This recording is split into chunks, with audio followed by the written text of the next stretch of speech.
We have some experts from the community here today. We're very honored to have them. I'm going to let them introduce themselves, and we're going to start over here with Dr. Paige Marnell. Hi, everyone. My name's Paige Marnell. I'm an addiction medicine physician. I'm the medical director of the Magnolia Center for Addictive Diseases at Gateway, and I'm also the fellowship director for the new Addiction Medicine Fellowship, which I can't wait to tell you about. Kayla. Hey everyone, my name is Kayla Witten. I also work for Gateway at the Magnolia Center for Addiction. I am a person in long-term recovery, and I am a certified peer specialist in the state of Georgia. Welcome, Leslie. I'm Leslie Messenger, and my son died from an overdose of Oxycontin in 2005, which is way before anybody really knew what was going on. So in 2014, I helped get the 911 Good Samaritan Law and naloxone access passed in Georgia. At that point, I started my nonprofit. It is called No More Overdoses, No More ODs. And what I do is try to save lives. we do save lives from 1 to 7 a week. Wow. Here in Savannah. Thank you. And Mike. Yeah, I'm Mike Cunningham. I'm retired now, but I was an addiction professional, managed treatment programs for almost 30 years, or actually over 30 years. Recently, Recovery Place, I was a program manager. We treated all levels of addiction, and inpatient, outpatient, for-profit, non-for-profit, free. We have an opiate 2-year opiate program, inpatient free program, by the way, that we've been running for 3 years. I retired about 10 months ago, and so I have a little different perspective on addiction when you're working in it every day. So I have a lot of experience, working in all levels of treatment, and that's who I am. So. Well, we thank you all for being here today to share your various perspectives and your expertise with us, to learn what's really going on in Chatham County and in our area here.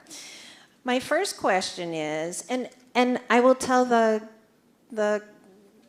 room here that as we have questions, there will be a time to answer questions.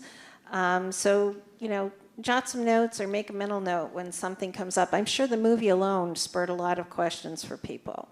But the first question we're going to open with is, what do you think makes the opioid epidemic different from other drug epidemics throughout history? And what has been your experience with treatment of opioids? So, what makes it different? A lot of things. I think opioids are incredibly lethal. You don't have to be addicted to die of opioids. People die from opioid overdoses the very first time they use. Unfortunately in Savannah, fentanyl is everywhere. We test our patients. They think they're using Xanax, they think they're using Adderall, they think they're using heroin, and it comes up fentanyl. I haven't seen actual heroin in over 6 months. And it is incredibly lethal, as they said in the film. A very, very small amount can kill. So I think that the morbidity associated with the opioid crisis is one of the things that sets it apart. And then what was the second part of the question? Oh, I'm sure this will come out throughout our conversation, but what has your specific experience been with treatment of opioids? So my experience is that we have effective treatments for this disorder. We have buprenorphine, we have methadone, we have naltrexone. For opioid overdoses, we have naloxone. We have effective treatments for this disorder. The problem is that people don't have access to it. As was mentioned in the video, addiction is stigmatized, it's criminalized. There are so many things that keep somebody who's struggling with this problem from receiving the help they need. But I think when they receive that help, they tend to do so much better. I can't tell you how many people I've had tell me, this is a miracle. I feel like myself again. I can function again. I can spend time with my children again. I can work again.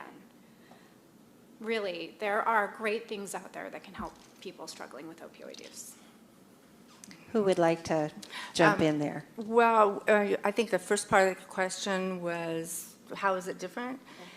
Well, in my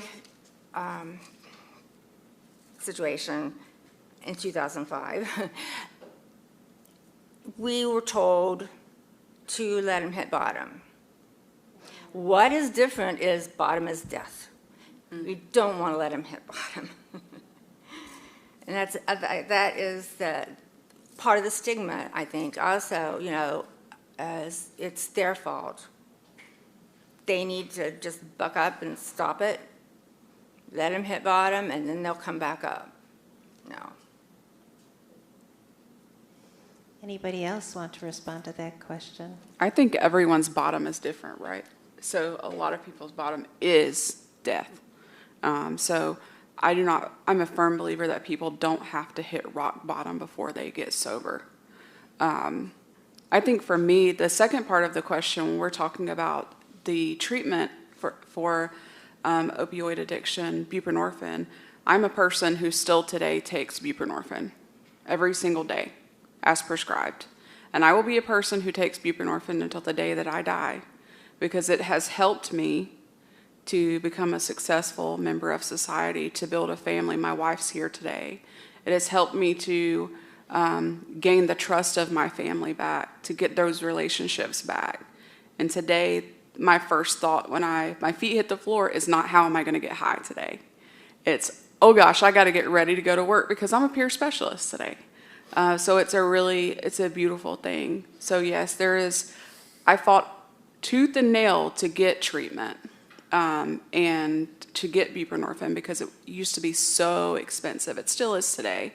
But I agree with what everyone said here, that it's hard to get that help. It's not as accessible as we would like it to be.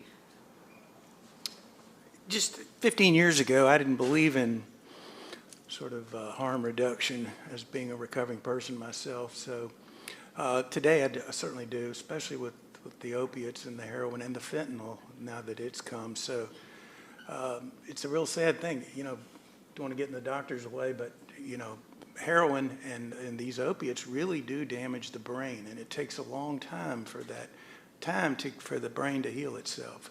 A lot of research indicates that with buprenorphine and certainly methadone, the brain won't heal because they are opioids. So, but certainly there's many stories that this young lady is saying where buprenorphine is the real answer for many people. But, you know, and certainly there's just as many stories where it didn't work very well because generally addicts, they don't want to feel good or okay. They always want to feel better, okay? And these, you know, what makes them different is the powerful, powerful pleasure and euphoria that they produce that's consistent, you know what I mean? And they're very physically addicting. So that's the thing that makes them different, in my opinion. So. Well, I want to build on that discussion. You bring up something, you know, important, that the way we treat people and we treat the disease is very different now. It's evolved as the drug scene has evolved and as our knowledge has evolved. Why do doctors say that abstinence-based addiction treatment should not be used as a primary intervention specifically for opioid addiction? And let's talk a little bit more about harm reduction, because I think that's a term that is new to a lot of people. So I'll speak on the first part, and then Leslie can talk about harm reduction. She's our expert. So the abstinence-based approach. So, you know, addiction is incredibly complex. You know, again, the lethality that's associated with opioids make it so abstinence may not be the best answer. You know, I think abstinence is the way to go if possible. And some people do recover in an abstinence-based program with opioids. It's not that it's unheard of. But when you're looking at something where somebody can die the next time they use, You have to intervene in a way that is going to keep that person alive. And achieving abstinence can take a very long time. As they said in the video, you have to learn how to be sober, you know? It's not something that happens overnight. And it's something, addiction, we know, is a chronic brain disease. We know that it follows a relapsing and remitting course, meaning that relapse is often part of the disease. And relapsing on opioids can be deadly. So one of the interventions is to use medications that can help to decrease someone's chance of death and help them to engage in treatment that will allow them to build better relationships, to have a better view of themselves, to be able to be more functional in society, but keep them alive. So buprenorphine decreases the risk of overdose and death by more than 50%. As they said in the video, you can't treat somebody who isn't alive, you know? And so I think with opioid use, really looking at how can we keep the person alive and how can we stabilize them enough so they can meaningfully engage in treatment is really, really important. You know, something like alcoholism can take decades, right? It can take a very long time before someone reaches the point of end-stage terminal illness and death. With opioids, that's not the case. So it's different in many respects. Yes, okay, thanks, Paige. Yeah, we'll go to Leslie and then to Mike. Sure. Okay, harm reduction, absolutely is the thing is keep them alive, keep them healthy so that they can get better. And the stigma is incredible. I know, you know, I'm a mom. I have a mom look. So when I get texts and they don't know, most of the people don't know who they're going to meet up with when they text me. I have my number out there everywhere, and it says, text Leslie for naloxone, cookers, needles, whatever. And so they text me, and I will meet them at a coffee shop. And the first thing they get is a hug. Two of them, 2 different times, wanted clean syringes. So I met them, and I talked to them, and I didn't tell them that what they're doing is wrong. I didn't say anything negative to them. I just gave them love. And both of them, a boy and a girl, totally didn't know each other, called me the next day and said they were in rehab from just talking to me. Just have a hug. You know, that the stigma is so tremendous that anything good, a hug from a mom can change their life. I believe that's true. And when the doctor was talking about how we need to bring people with substance use disorder back into the medical system, we also need to bring them back in connection throughout the community, including our churches. So, yeah, Mike. Well, the question was, what's harm reduction? And harm reduction traditionally has meant that we are replacing one drug with another. Because we're reducing the harm that that drug can do, so we're putting them on something that they can stay on, which is addicting, but they're able to control it and live a comfortable life, as she just said. She'll be on buprenorphine, which is an opiate, for the rest of her life, but she's functioning wonderfully. So it's a good thing for her. She's on a harm reduction program. That's traditionally. And I believe what the doc said, I 100% agree with everything she said. So. I think the thing too about what they said in the video, I was telling my wife that we talk about, oh, we need more harm reduction, you know, and yeah, that's the goal, right? But I think, like Leslie was talking about with the stigma, it is so tremendous that there are so many people, you can see it on Facebook, you can see it, you can hear it out in the real world. So many people that don't believe that people like me and people in recovery, they don't believe that we're worth it. There's so many people that believe if you're going to continue to use, then you deserve to die.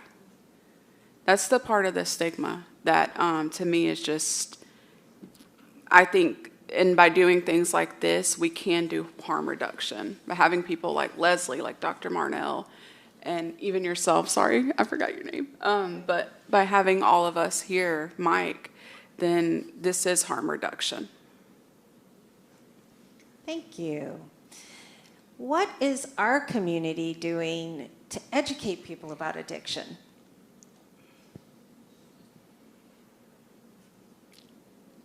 Oh, that's crickets. Well, I was just trying not to be the one who always speaks first, but let me tell you, because we're doing a lot. So first of all, events like these, love them. Thank you so much for having us. Thank you so much for making this speakable. Addiction is not a problem of them. It's about us, right? We are all in this. I think most people have been affected by addiction in some way, whether personally or someone close to them, the person that checks them out at the grocery store. So we, as a community, have to come together to treat this. So events like this are great. I can tell you what I'm involved in. So my particular interest is training physicians on addiction. What is addiction? What does recovery look like? How do we treat this? This needs to be something that all physicians know, not just psychiatrists, not just people who do a fellowship. We need to learn how to treat hypertension, diabetes, addiction, depression, right? All of this, because this is an incredibly common and treatable illness. Amen. The problem is that there are not enough people out there who know how to do it, right? So I work at Gateway. We have a psychiatry residency, which means that we're training physicians that come out of medical school who want to become psychiatrists.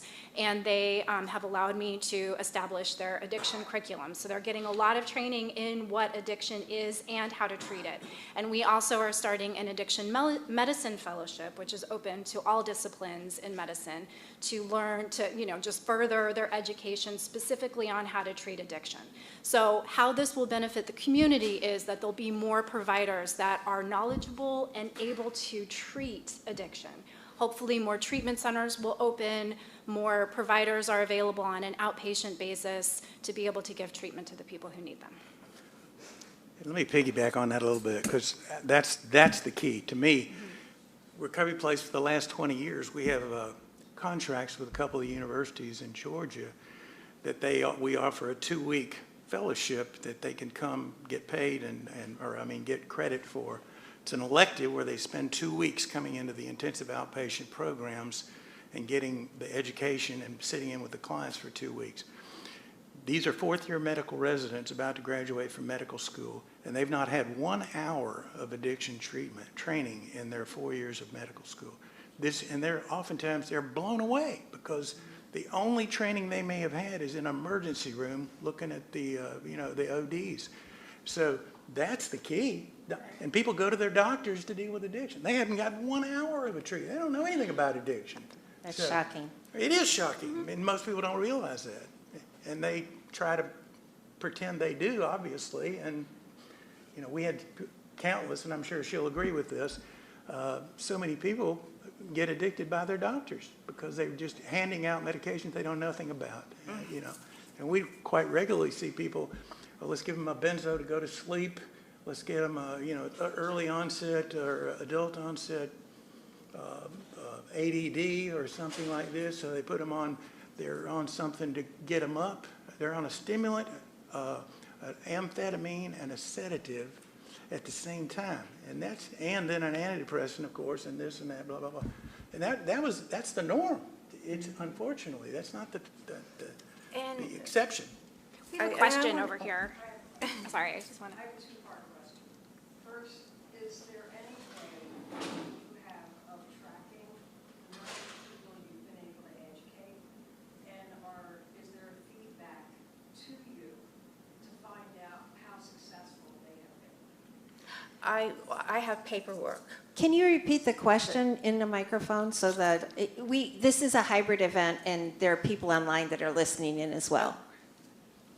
So are we tracking people that are receiving services such as myself? People that are actually being trained to be able to provide services.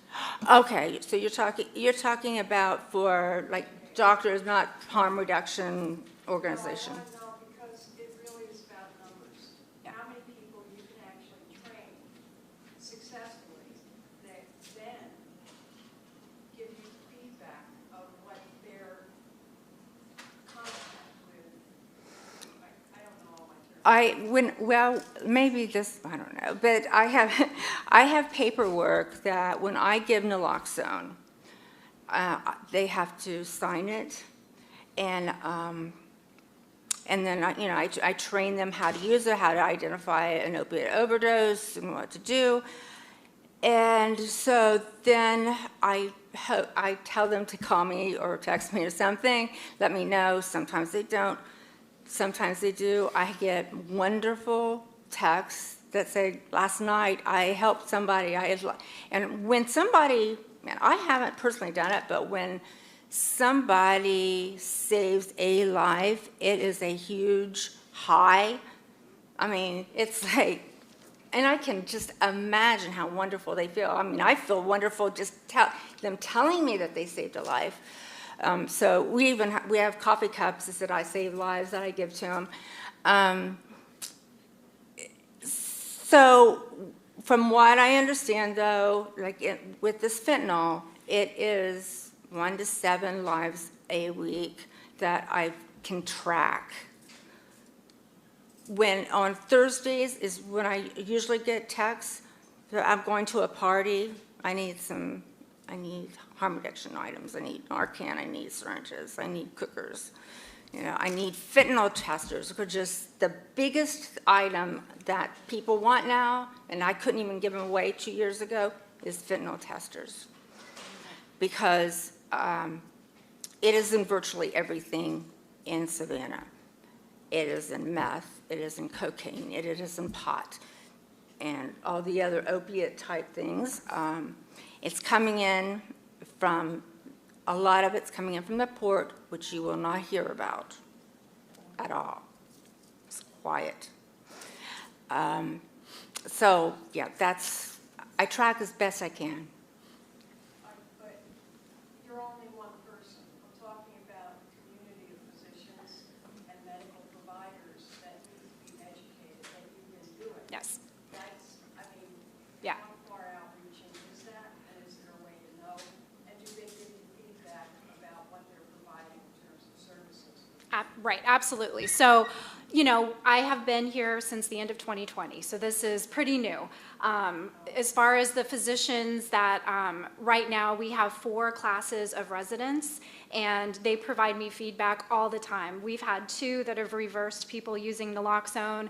They all have to be X-waivered. They all have to know how to use buprenorphine. They all have to know how to interview patients with an addictive disorder. They spend time in group learning the psychosocial therapies. So they give us a lot of feedback. As far as what are they going to do in their careers, we graduate our first residents next year, and out of 5 in that class, 2 of them want to specialize in addiction.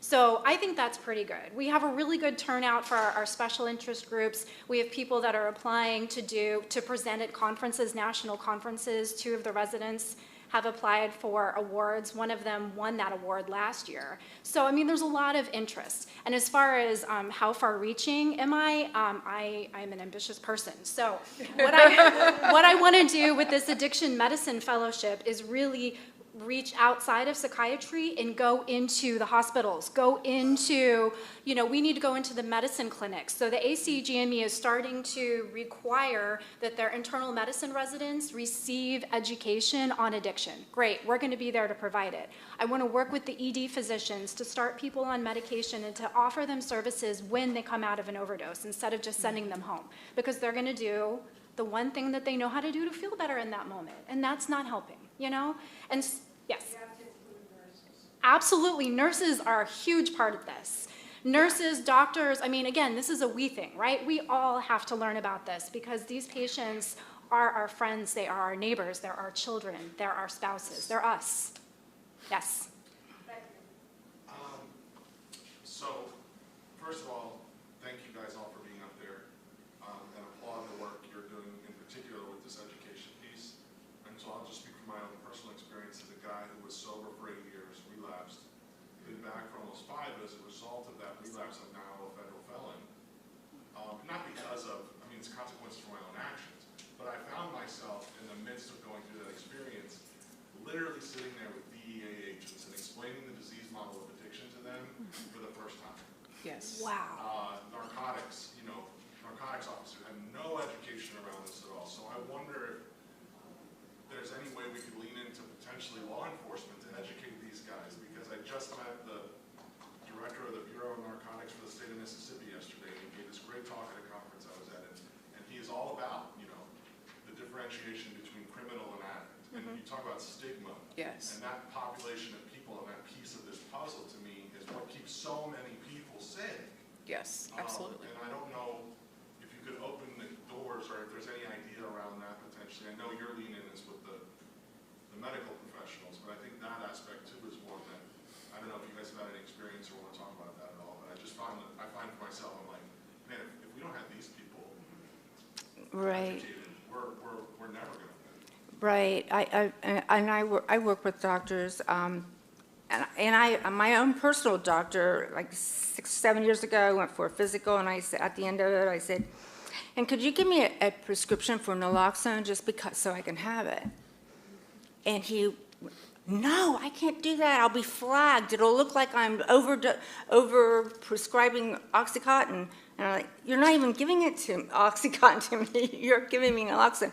So you can't, we have to change that.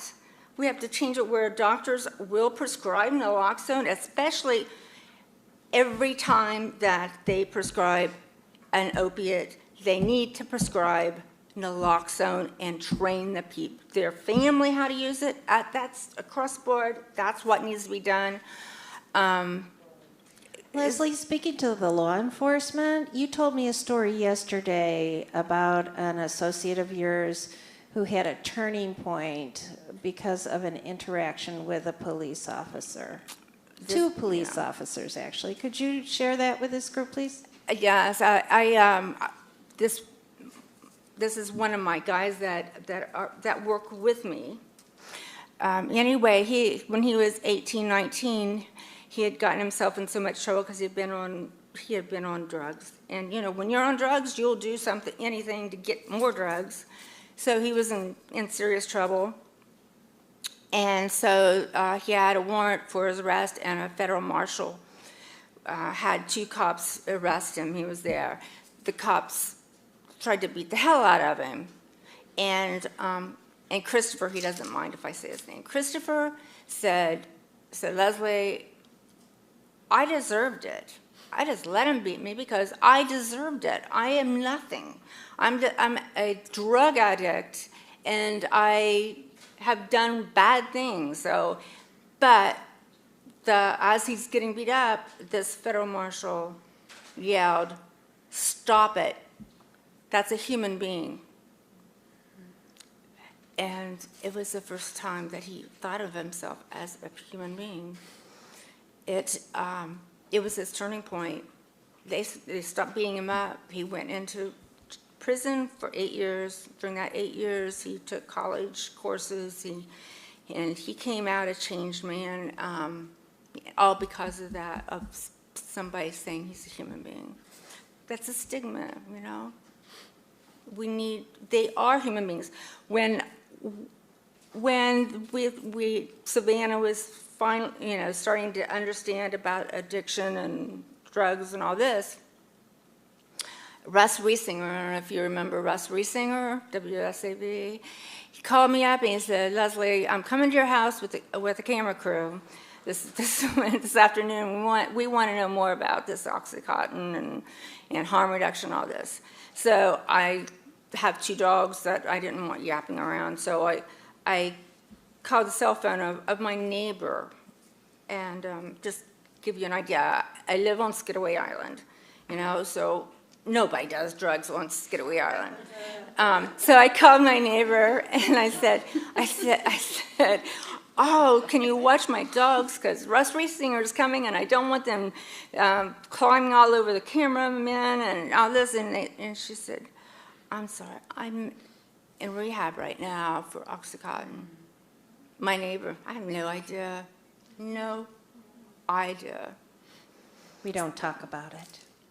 We don't talk about it. Can I just say one thing to this question? So I agree with you. I think that is absolutely so important. So I work with Mike Surratt, who is one of the agents here. He was from the DEA, and he's here in Savannah. He is really knowledgeable about addiction and really wants to help educate the community. In Savannah, we are lucky because we have the Behavioral Health Unit, which is part of the Savannah Police. They are trained mental health professionals. So if somebody is in need of assistance, they can intervene, and if the person does not need to go to jail, they bring them to our treatment center, usually is what happens.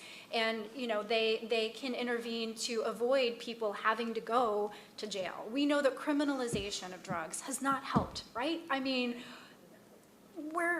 last year, more people died of overdose deaths than ever in recorded history, more than motor vehicle accidents and gun violence combined. This problem is getting worse, not better, right? So putting people in jail, not the issue. And in many ways, it actually exacerbates the issue. So I think that, Savannah is doing awesome things. I hope that the BHU concept catches in other places, for all of the reasons that you said. And thank you so much for telling us about you. And I think that's awesome. Yeah. Can I ask you a question? I'm assuming you were addicted to opiates, Correct. and you relapsed after a number of years. Yes. What did you do to get clean again? So I was a guy who, I became addicted through a professional sports career. My back injuries, I played in the Right. NFL. I don't ever say that I'm an addict or alcoholic because of that. Correct. But I do think my move into opiates was a result of that. Correct. I relapsed after I got a total knee replacement surgery. And was on opiates in recovery. Gotcha. And really was too scared, to be honest, because I thought I had 8 years of sobriety and I couldn't Right. be real about the fact that I was Flip struggling that again. switch, didn't it? My arrest in September 17th of 2017 was really the turning point in terms of reality hitting me that like this is where I had gotten to. Right. And so the second time around, I didn't go to treatment. And really right away, and this is kind of, I think, a flaw in the system as well, I was immediately wrapped up into an investigation, federal one. And so I didn't receive any type of drug testing or counseling or anything like that until 2 years later when I was finally charged. Wow. Well, at that point, I was 2 years sober again. So Gotcha. I'm going to meet this therapist and go, bro. Well, did you use 12-step or just do it by yourself? I'm a proponent of the 12 steps. I'm Correct. an active Okay. member of fellowships and all Gotcha. that. So that's my move. But again, what happened was I laid on my couch and started Game of Thrones at the beginning. Right. And Yes. started detoxing when it started, and that was done by the time it ended. Sounds about right. Lean back into things that I knew worked that Right. I just forgot. Yeah. I think it's really important. Thank you for sharing some of your story. Appreciate that. I think it's really important, 2 things for us to start asking. Instead of asking what's wrong with you, to start asking what's happened to you. Yeah, right. Like what has happened in your life, right? And also, the last thing I'm going to say is that when we talk about recovery, right, one way that we can battle the stigma is to recognize that recovery is nonlinear. So my recovery is not going to look like this gentleman's recovery, right? And so everybody is different. We cannot view ourselves as experts in other people's cultures or lives. So what's going to work for him may not work for me. What works for me may not work for him or the next person. So, yeah, thank you. Here, here. There's many roads to Yeah, recovery. right. Many Just get there. roads. Yeah. This is a question for all of you on the panel. What are some strategies, in your opinion, that we can adopt to prevent substance use disorder in our home or community? And if not prevent it, treat it. Get people where they need to be. What are some strategies we can do in our households and in our community? Number one, the first place a child gets a drug that's not prescribed to them is their parents or their grandparents' medicine cabinet. And one of the things about that is that they think that it's a prescription, it's okay. because mom had some kind of problem that she needed an antibiotic for, but she didn't use all of it up. She kept it in there. The neighbor called, said, I got the same thing you did. Here, have my prescription. I didn't take it all. You know, so because anything in your medicine cabinet is okay. Second is high school sports injuries. We saw that in the movie, didn't we? A sports injury. Yep, yep, and we heard it in the room today. Yep. Other strategies you'd like to offer? I think talking about it, because I think, so for me, I know that one of the reasons that people don't get sober is because they're afraid to talk to their families about it. Again, goes back to stigma, shame, guilt, all of that. So if we talk about it, talking about addiction and educating our families and our kids and parents and everything like that is not going to make them addicts, right? It's not going to make you say, you know what, I'm going to go out and use today because someone taught me about addiction and educated me. I think if we start to educate ourselves and educate our loved ones and the people around us, then, like you said, it starts at home usually, right? It did for me. So I think just education and talking about it more and trying to make it not so scary, which it is, but make that stigma kind of go away. And the stigma doesn't just affect the person that's in has the problem. Yes. It's the family. Like I had a parent tell me, he said, it's a disease, a family disease. You know, I know it's not cancer or anything, but I mean, we struggle with it every day, the whole family. Nobody brings us a casserole. And people sort of like, you know, they don't want to talk about it. You know, they'll say, oh, my child's going to college, but they're not going to ask about yours because yours is struggling to get up the next day. Yeah, and then families, if families feel so stigmatized, they're going to pass that on to their children. So let's start with people, the families. Let's help these families because as a mom that went through it, it is I don't even know how to describe it. I mean, one thing, Austin would get picked up constantly because he didn't have a seatbelt on. And then, of course, they would find drugs. They would find marijuana. They'd find something, you know. So I was getting calls from police stations, come pick up your kid. And this might be in the middle of the night, or he's got a job and you wake up in the morning and he's just coming in all fresh because he hasn't even slept, but you would never know it. And, oh, Mom, can you drive me to the other side of town because that's where I left my car before the party. And this is a work day, you know. It's Mom, I need $20, you know, for this. I need $20 for that. Oh, I borrowed this for this. You know, it's your whole family life is just all about this disease. No, you're not taking a child to chemo, but you're dealing with this, and it's such a struggle, and you can't talk to anybody about it. Nobody, you know, you can't, because other families don't go through this. That's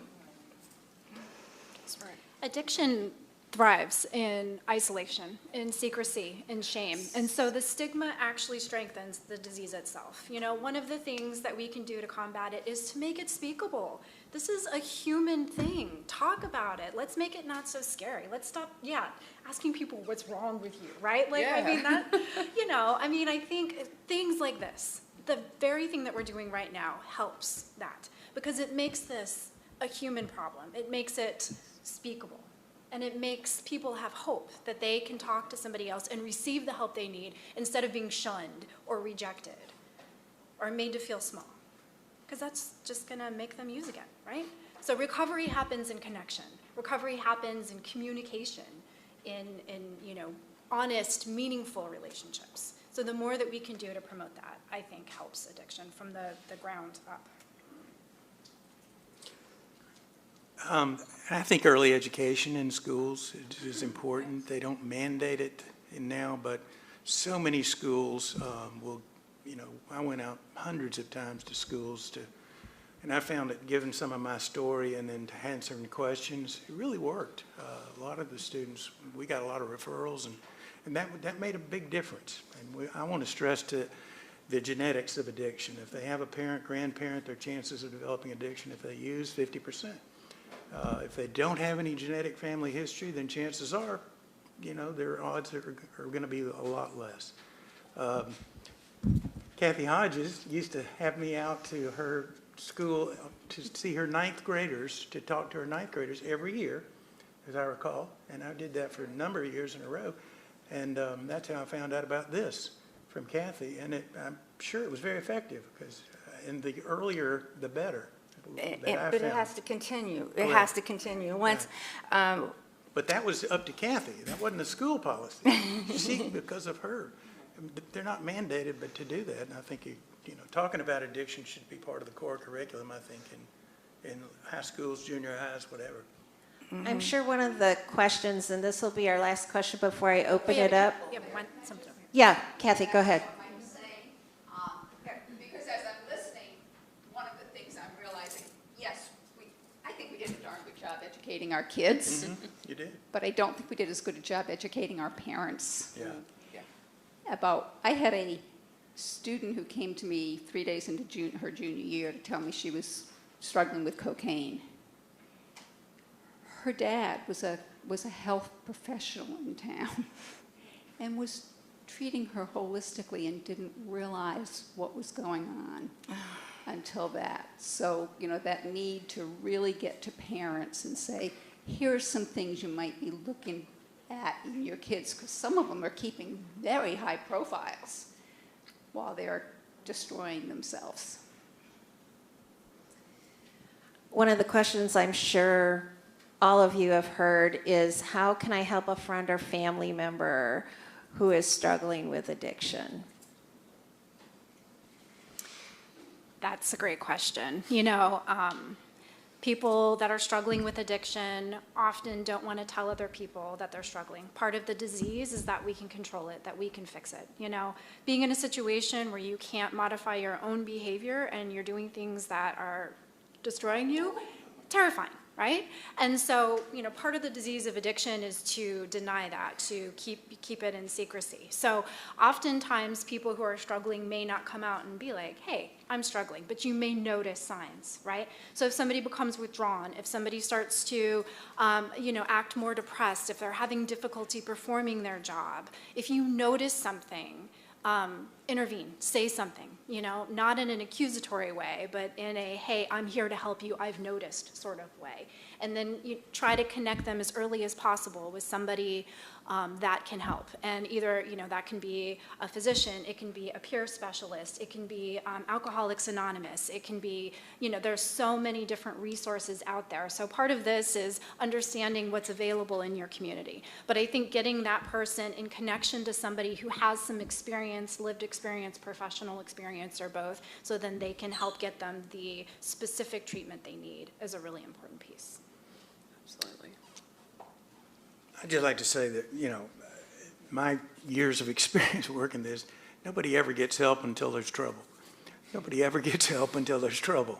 So my recommendation when I'm talking to somebody or somebody calls me is don't protect them, overprotect them. Let them face the consequences of whatever behavior is getting them attention, okay? Because that's just a basic reality in my belief system based on my experience. Nobody ever gets help unless there's trouble if they got an addict, if they're addicted. But I'm a family member, or I have a really good friend and I see there's a change in behavior. What can I do for them? What can I do with them? How do I connect them with help? So I believe that SAMHSA has a new phone number, is it 988? That you can call and get help. And there is a crisis line in Georgia that you can call. I know if someone's looking to detox, we have multiple detox facilities in Savannah. I know of a couple of them, which is the Gateway, the Crisis Center, our Behavioral Health Center, on Easter End. I also believe that Recovery Place has a detox center. Yeah. You know, like we've Several. talked, yeah. And Brady, we have Brady Clevenger here. Who are you representing? Coastal Harbor. Coastal yes. Harbor is here too. So Yes. knowing our resources locally is Yeah. one of the goals for today and for our community. So is Willing Way. Willing Way, yes, yeah. Willing Way. So there's a lot of resources. And I know that if you call somebody help me out, the crisis line, the Georgia Council for Substance Abuse. Yeah, there is a crisis line that you call. And a lot of times you can go ahead and get a treatment plan started before you get to one of these facilities. So when you go in, they already have all of your information, right? Because the problem is there's a lot of barriers in the way to getting help. And I know that, I'll just speak for Gateway, I'm sure other places do it too, but having no insurance, low income, that will not stop us from an assessment or helping you or your loved ones. So that's somewhere that you could definitely start. So yeah, anybody else, I'm sure. I want to thank our panel, and I'd like to ask you to stay seated up here because I'm sure people are going to want to ask you one-on-one questions when we're done. I'd like to, yes, sure, Preston. My daughter is struggling with alcohol, and of course she thinks that she can control it. Let me share with you something that she sent Kathy and I recently in a text. And I'd like for y'all to say, okay, here's what she's thinking. How can we overcome what I hear in this piece? When people share their problems, they're not always looking for solutions. They're often seeking understanding. Venting may not make them feel better, but it does bring you closer. The most basic form of compassion is not alleviating distress, it's acknowledging distress. Yes. Yes. And I took that to mean, Dad, stop trying to help me, leave me alone. Is that what you're hearing in this? Or am I misinterpreting? I think I'm hearing that obviously she knows, right? She's acknowledged that there is a problem. And I think one of the most important things will be to meet her where she's at, right? So we can show empathy to people and not agree with what they're doing, right? So, and we can show them love and support, but definitely just meeting her where she's at. And I think she knows that you or the people who love her can't, quote unquote, fix it, right? It's something that she's going to have to do herself. Yeah, I think the same thing. I fully agree with what she just said. You meet them there. I wouldn't try to tell her what to do or anything. But I would say in a very supportive way at a time where she's not drinking, that, if she ever wants help, you're there to help her. Yeah. You love her, and if she's looking for help, that you'll be the first one there to help her, and leave it at that. And pray for trouble. I think Seriously. somebody who is struggling with an addiction can hear somebody who has been through that in a way that they can't hear from other people. Connecting her with people who have struggled with alcoholism and have recovered might be the most impactful way to help her. I'm in long-term recovery from alcoholism, and for me, being around other alcoholics was the only thing that helped me. And so I can say that we have a wonderful clubhouse on Eisenhower. There are meetings there all day long. There are Zoom meetings. One of the only good things about COVID, right? Because there was really not many good things. But one of the things that happened was that recovery exploded on the online platform. So everything shut down. People who went to meetings could no longer go to meetings, but we need that connection in order to stay alive, right? So we started Zoom meetings, and there are recovery meetings 24 hours a day. all over the world that she can access online. And, you know, I think putting people in connection with other people who've experienced those feelings and have learned how to live a life of recovery can sometimes be the most helpful thing.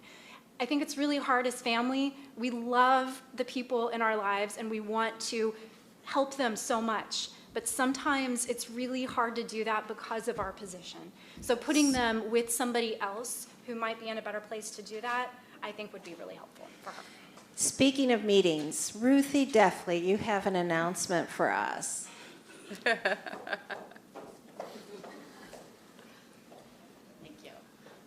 Yes, Ruthie Duran Deffley, thank you for being here. Thank you, panelists, for being here. This was amazing. I am part of Asbury Memorial. I'm also a therapist in private practice. I'm a bilingual therapist, speak Spanish, so if you ever know of people who need some mental health support in Spanish, I am always happy to support that community because we're very under-resourced in competent bilingual providers across the board. And so what I am here to talk about is another meeting that is joining the world of recovery. So some of you may be familiar with Smart Recovery.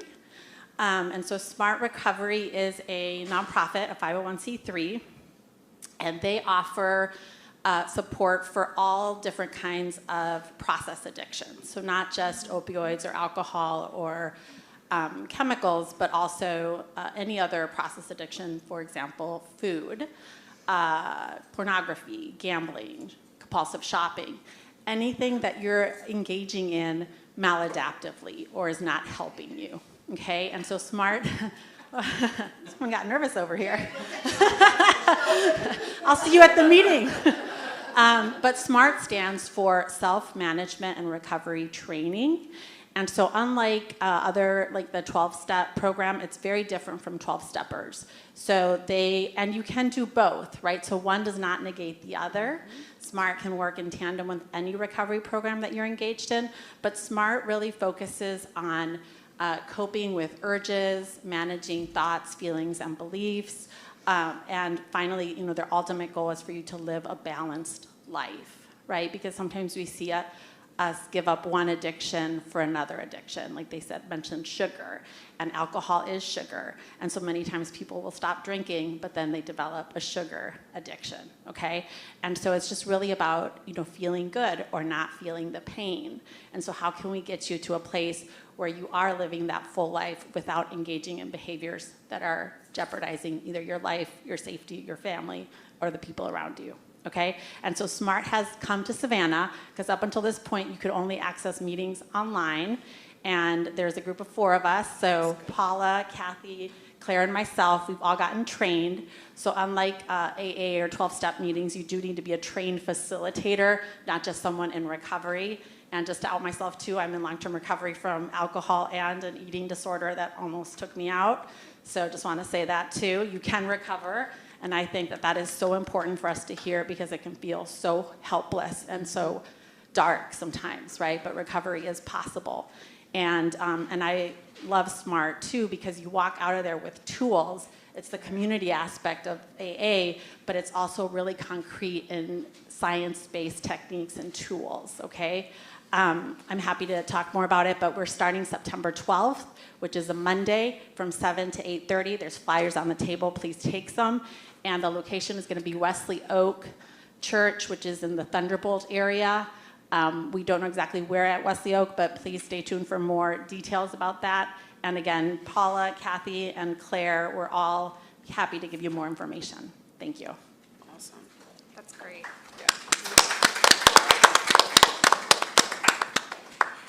We're going to ask our panelists to stay up here. Did anybody have a question that would help the group? Chris?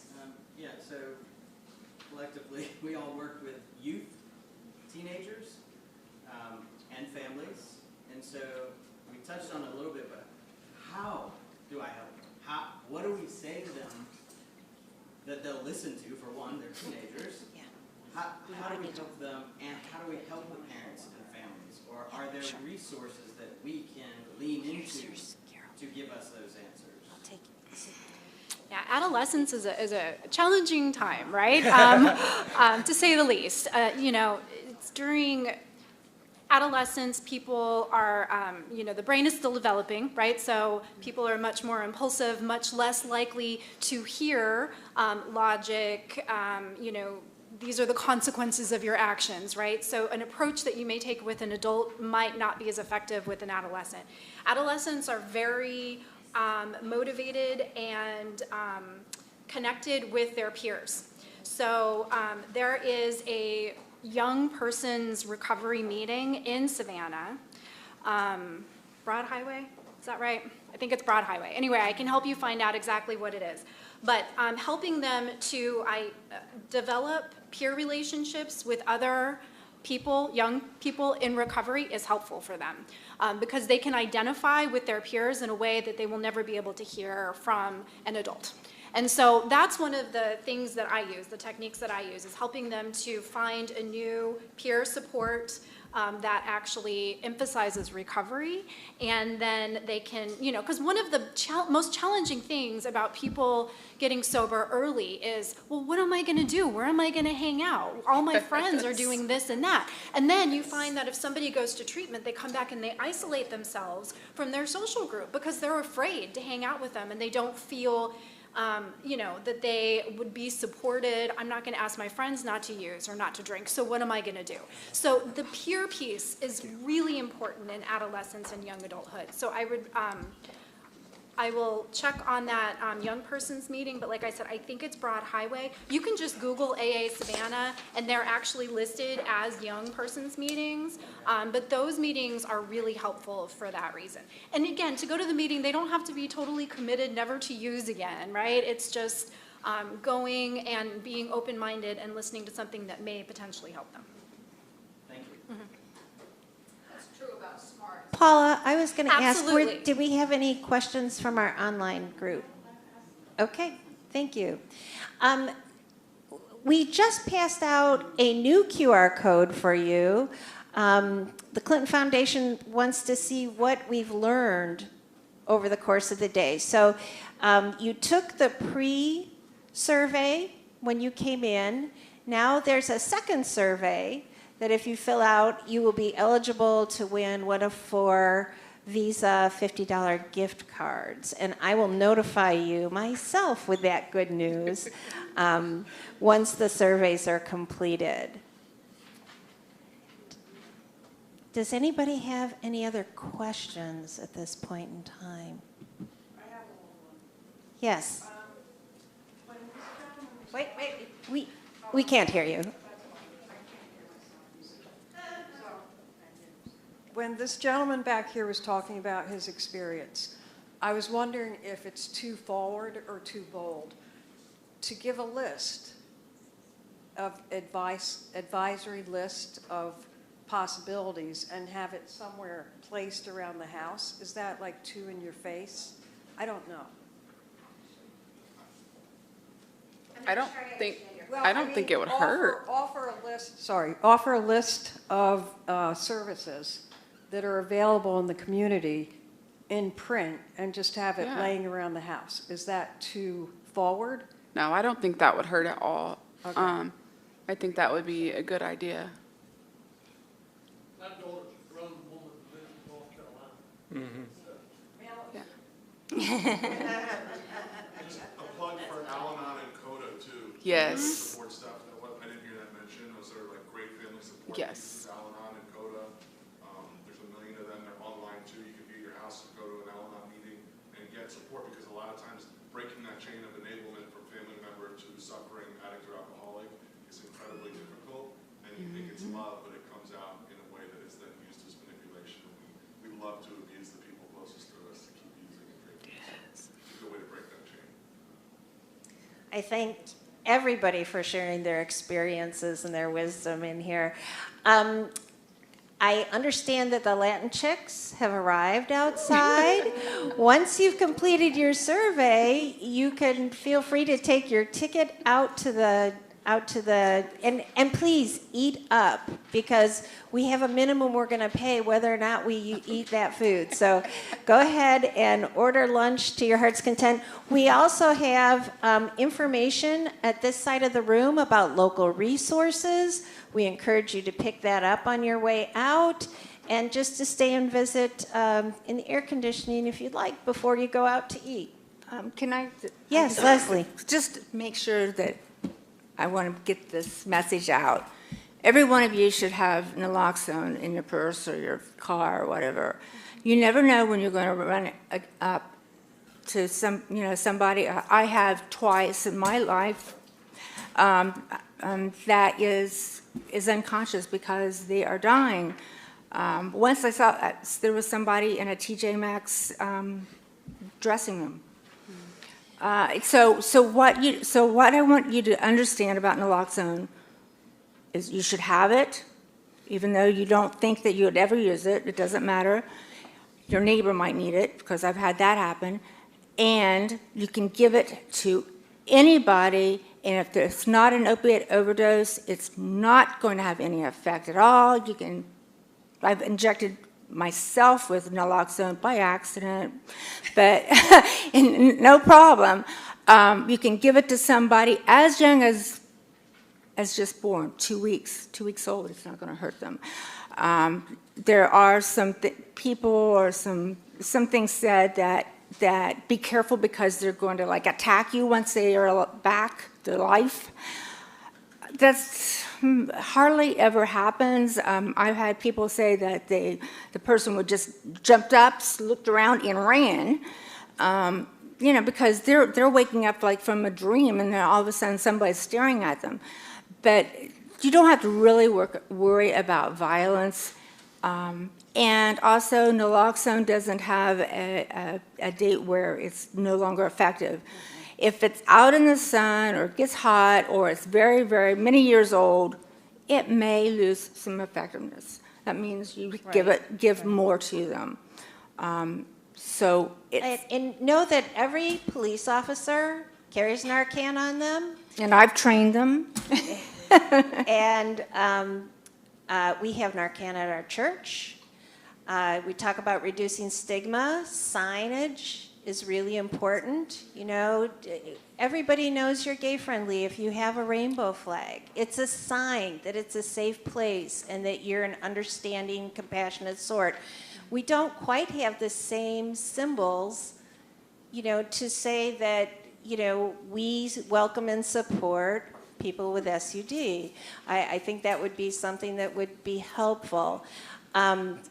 And thank you, Leslie, because while we have just a minute here, while people are finishing up their surveys, I'd like to go and ask each one of you, you've already offered yours, is there anything else you want to leave the group with today? Some piece of wisdom or observation that didn't get conveyed that you wish people knew? Mike, we'll start with you. I can't think of a thing. Okay. I'm impressed with people on this panel. Thank you. Kayla. I can't think of anything. Thank you, everybody, for being here. Dr. Marnell. There's hope. There's always hope. Nobody is past the point of no return. Never give up.